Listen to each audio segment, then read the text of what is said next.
Before we begin, tap follow, so you never miss another cold shadow of a story that still breathes in the dark. The night Sophie Toscan du Plantier died was a night that still feels unfinished. A night that lingers like a question whispered through the trees of a lonely Irish hillside. It begins with the wind. Locals in West Cork say the wind can move strangely there, curling around houses as if trying to speak.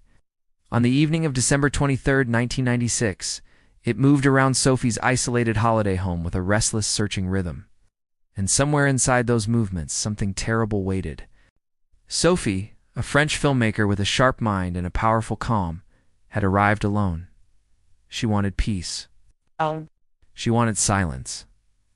But silence can twist itself into something else when you are completely isolated.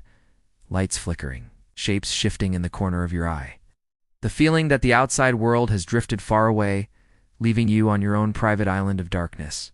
Hours before her death, witnesses reported seeing her lights turning on and off.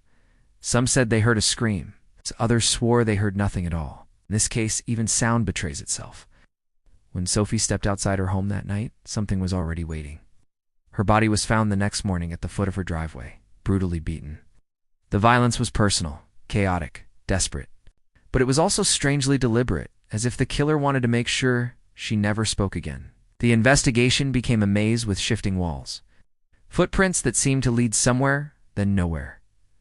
Witnesses who changed their stories. Evidence that appeared meaningful, then dissolved under scrutiny. One suspect emerged quickly, a man with a loud personality and a hunger for attention. He gave interviews, wrote letters, inserted himself into the narrative until it became difficult to tell whether he was guilty or simply addicted to being seen. But every time the case seemed to point directly at him, something twisted. An alibi that partly held. A witness who suddenly backed away. A detail in the timeline that did not quite fit.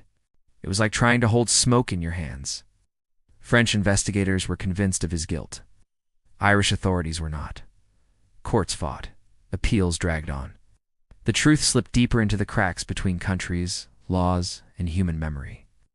And through it all, Sophie's last moments remained suspended in the cold air of that hillside. A woman alone, killer hidden by darkness.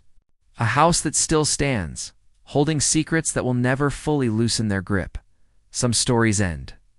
This one refuses to. Thanks for watching, and don't forget to subscribe for more stories that linger in the shadows.